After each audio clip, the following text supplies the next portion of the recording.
এই নাও সবজির বাটি। চন্দ্রার বাবা সবজির বাটিটা নিতে গেল, চন্দ্রা সেটা ফেলে দিল। কি বিয়াদবি করছে সেগুলো, সবজির বাটি ফেলে দিলি, এবার খাবি কি? জ্যান্ত মুরগি, কাঁচা মাছ আর টাটকা রক্ত দিবি তো দে আমাকে। কদমতলী গ্রামে বাস করত এক সুখী দম্পতি। তাদের পরিবারে ছিল স্বামী, স্ত্রী আর তাদের একমাত্র মেয়ে চন্দ্রা। প্রতিদিনের মতো চন্দ্রা তার মায়ের সাথে তাদের পুকুরে গোসল করছিল। চন্দ্রা, মা তাড়াতাড়ি ওঠ, তোর বাবা এখুনি মাঠ থেকে চলে আসবে। মা, প্রতিদিন তুমি পানিতে আসো আর ডুব দিয়েই চলে যাও, একটু সাঁতার কাটার সময় তো দিবে নাকি? বেশি সময় পানিতে থাকলে ঠান্ডা লাগবে, চলো ওঠ। তারা পুকুর থেকে উঠে বাড়িতে গেল। এদিকে তাল গাছে থাকতো এক দুষ্টু পেতনি। সে তাদের মা মেয়েকে দেখে বলল, মাথায় আমার দুষ্টু বুদ্ধি চেপেছে, কারো সাথে তো একটা দুষ্টুমি করতেই হবে। এই তাল গাছের মাথায় একা একা বসে থাকার চেয়ে মানুষের সাথে দুষ্টুমি করার মজাই আলাদা।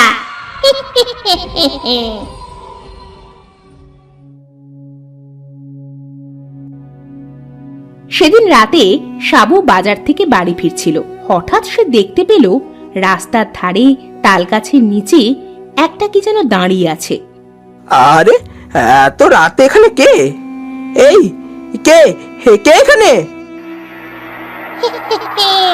আমি তোর বন্ধু, আয় আমার কাছে আয়, তোকে একটু আপ্যায়ন করি। ওরে বাবা রে পেতনি, এখন কোথায় পালাই, কোথায় পালাই?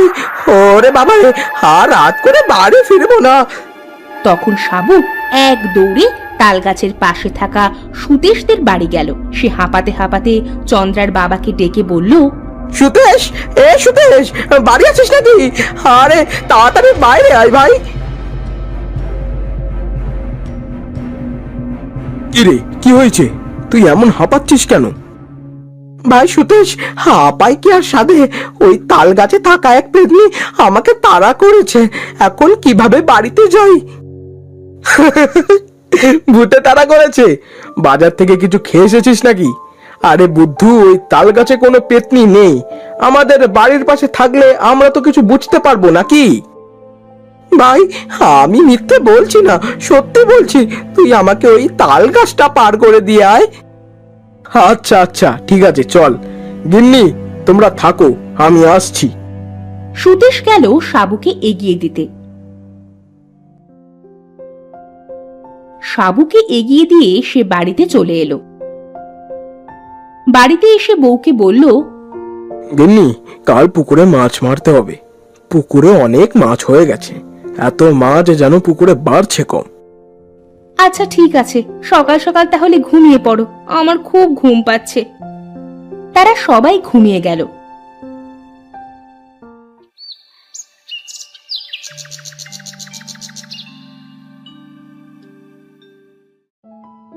পরের দিন জেলেরা এলো পুকুরে মাছ মারতে। ভাই, মাছ কি সব মারতে হবে নাকি কিছু রাখতে হবে? বড়গুলো ধরো ভাই, আর ছোটগুলো রেখে দিও। আচ্ছা ঠিক আছে। এই, তোরা সব পুকুরে জাল নিয়ে নেমে পড়। জেলেরা সবাই পুকুরে জাল নিয়ে মাছ ধরার জন্য নেমে পড়ল। এদিকে পেতনিটা জেলেদের মাছ মারতে দেখে খুব খুশি হলো।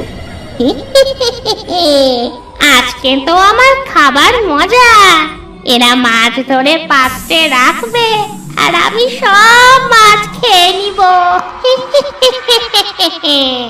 এদিকে জেলেরা মাছ মেরে পাত্রে রাখছে, আর ওদিকে পেতনি তার জাদুর দ্বারা সব মাছ তাল গাছে বসে খাচ্ছে।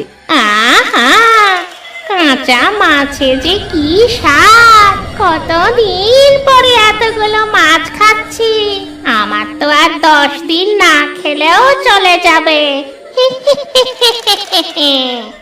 এদিকে জেলেরা যখন এসে দেখলো তাদের পাত্রে একটা মাছও নেই, তখন তো তারা খুব দুশ্চিন্তায় পড়ে গেল। তারা সুদেশকে ডেকে বলল, ভাই, আমরা তো সেই সকাল থেকে মাছ ধরছি, এই পাত্রেই তো রেখেছিলাম। দেখো ভাই, একটা মাছও এখন নেই। থাকবে কি করে রে বুদ্ধু? খাচ্ছি সব আমি। কি বলছো কি ভাই? তাহলে সব মাছ কোথায় গেল? সব মাছ আমার পেটে রে সুদেশ, সব মাছ আমার পেটে। আর একবার জাল ফেলে দেখো তো সব মাছ কোথায় যায়। জেলে যখন আবার জাল ফেলে উপরে টেনে তুলল, তখন দেখলো জালের মাছের বদলে সব সাপ বেঁধেছে। ওরে বাবা রে, তোমার পুকুরে এসব কি ভূতের কাণ্ড হচ্ছে গো ভাই? আমরা আর মাছ মারবো না, এই চল সবাই। কি জ্বালা রে ভাই, এত মাছ মেরে মাছগুলো সব গেল কোথায়? এই পুকুর থেকে তোদের আর একটা মাছও নিতে দিব না, সব মাছ আমি খাবো। সবাই চলে গেল। সুদেশ বাড়ি যেতেই তার বউ তাকে বলল, কি গো, মাছ কোথায়? একটা মাছও আনুনি, সব জেলেরা নিয়ে গেছে। না গো গিন্নি, পুকুর থেকে মাছ মারার পর একটা মাছও পাওয়া যায়নি। সব যেন একা একা মাছগুলো উধাও হয়ে গেল। আর শেষে যখন আর একবার জাল ফেললাম তখন কি হলো জানো? কি হলো? জালে সব সাপ বাঁধলো। মা, সে কি কথা গো? পুকুরের এত এত মাছ সব একা একা উধাও হয়ে গেল, আর এত সাপ কোথা থেকে এলো?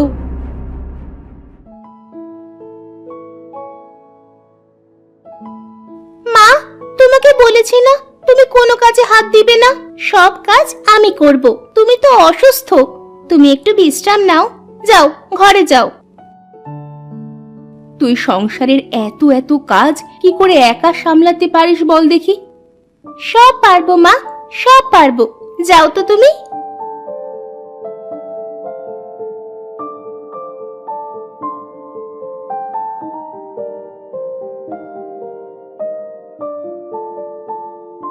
চন্দ্রা রান্না সেরে সেদিন দুপুরে গেল একা একা গোসল করতে। সে যখন পানিতে নামলো, গাছে থাকা পেতনিটা বলল, এই ছোট্ট মেয়েটার সাথে একটু মজা করা যাক।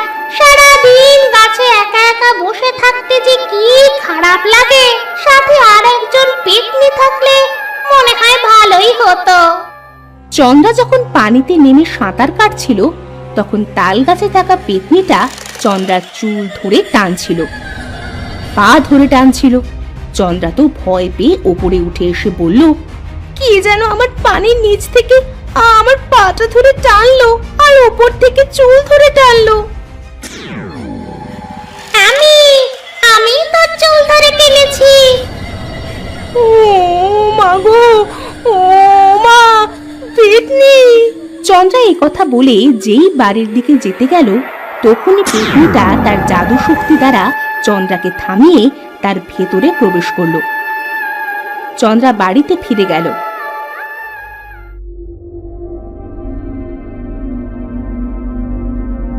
চন্দ্রাকে দেখে তার মা বলল, কি রে মা, আজ যে এত তাড়াতাড়ি বাড়ি ফিরলি? আজ এত অল্প গোসল করলি কিভাবে? আমার ইচ্ছে হয়েছে তাই, তাতে তোমার কি? সরো সামনে থেকে।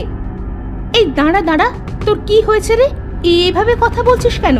আর তোর চোখ দুটো এমন লাল কেন? চোখে আলতা পরেছি, পড়বে নাকি?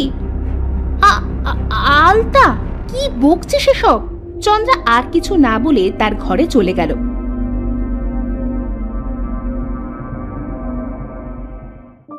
দুপুরে চন্দ্রার বাবা চন্দ্রাকে খেতে ডাকলো।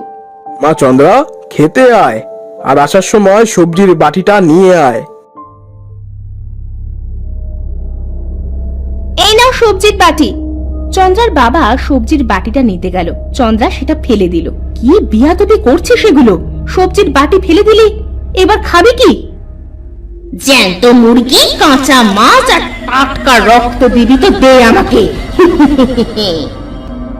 ওগো, মেয়েটা আমার এসব কি বলছে? ওর কি হলো বলো তো? জানি না, আমি তো কিছুই বুঝতে পারছি না। মা, তোর কি হয়েছে? আয় আমার কাছে এখানে বস। না, আমি খাবো না, তোরা খা। ওগো, আমার এত ভালো মেয়েটার কি হলো বলো তো? চন্দ্রা সেখান থেকে চলে গেল।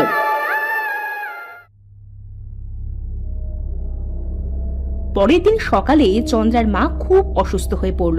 চন্দ্রাকে ডেকে বলল, চন্দ্রা মা, চন্দ্রা ওঠ মা, আমার খুব অসুস্থ লাগছে, কাজগুলো একটু গুছিয়ে দে।